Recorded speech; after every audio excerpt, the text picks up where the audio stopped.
One day in the early 60s, I was visiting my mother's house in Montreal. The house is beside a park, and in the park there's a tennis court where many people come to watch the beautiful young tennis players enjoy their sport. I wandered back to this park, which I had known since my childhood, and there was a young man playing a guitar. He was playing a flamenco guitar, and he was surrounded by 2 or 3 girls and boys who were listening to him. I loved the way he played. There was something about the way he played that captured me. It was the way I wanted to play and knew that I would never be able to play.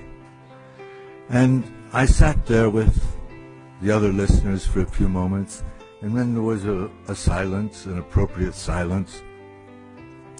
I asked him if he would give me guitar lessons.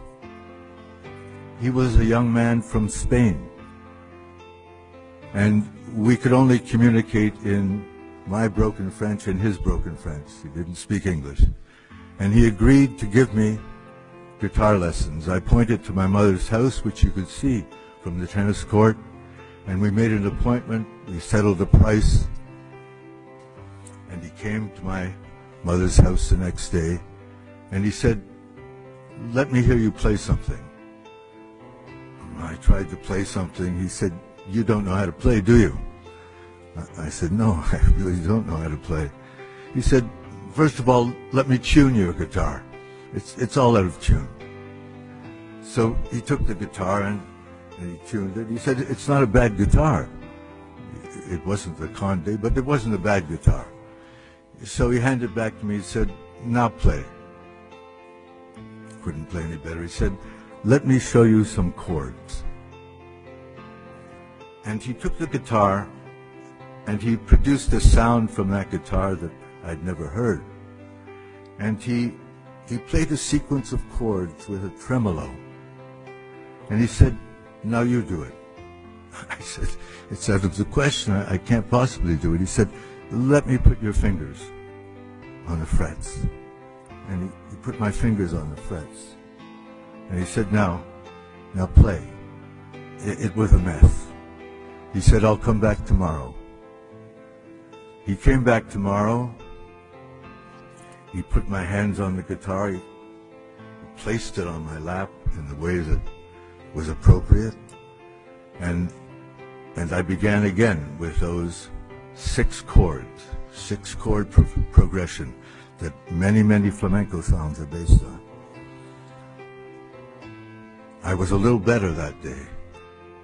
The 3rd day improved, somewhat improved. But I knew the chords now, and I knew that although I couldn't coordinate my fingers with my thumb to produce the correct tremolo pattern, I knew the chords. I knew them very, very well by this point. The next day, he didn't come. He didn't come. I had the number of his boarding house in Montreal. I phoned to find out why he had missed the appointment, and they told me that he'd taken his life, that he committed suicide. I knew nothing about the man. I did not know what part of Spain he came from. I did not know why he came to Montreal. I did not know why he stayed there. I did not know why he appeared in that tennis court.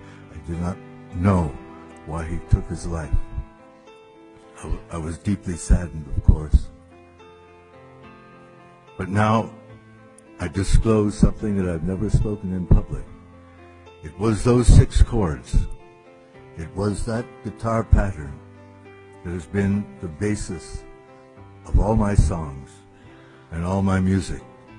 So now you will begin to understand the dimensions of the gratitude I have for this country. Everything that you have found favorable in my work comes from this place.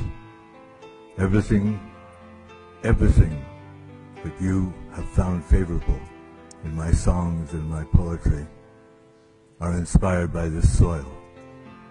So I thank you so much for the warm hospitality that you have shown my work, because it is really yours, and you have allowed me to affix my signature to the bottom of the page. Thank you so much, ladies and gentlemen.